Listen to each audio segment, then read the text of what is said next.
श्रीहरये नमः श्रीहरये नमः श्रीहरये नमः। गोपिका जीवनस्मरणं गोविन्द गोविन्द।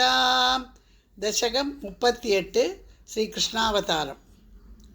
आनन्दरूप भगवन् अयितेऽवतारे प्राप्ते प्रदीप्त भवदङ्गनिरीयमाणैः कान्तिव्रजैरिव घनाघनमण्डलैर्द्याम् आवृण्वती विरुरुचे किल वर्षवेळाम्।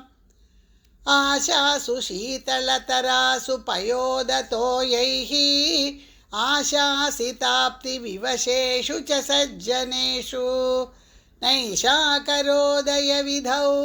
निशिमध्यमायां क्लेशापहस्त्रिजगतां त्वमिहाविरासीः।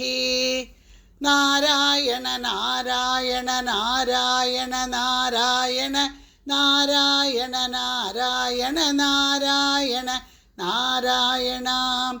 नारायण नारायण नारायण नारायण नारायण नारायण नारायण नारायण।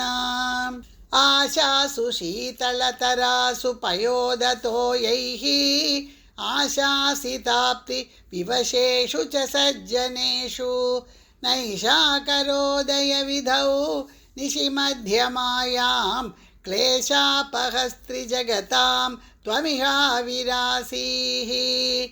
बाल्यस्पृशापि वपुषा दधुषा विभूतिः उद्यत्किरीटकनकाङ्गदहारभासा शङ्घारिवारिजगदा परिभासितेन मेघासितेन परिलेसित सूतिगेः वक्षस्थली सुखनिलीन विलासि लक्ष्मी मन्दाक्षलक्षितकटाक्ष विमोक्ष भेदैः तन्मन्दिरस्य खलकं सकृताम् अलक्ष्मीम् उन्मार्जयन्निव विरेजित वासुदेव।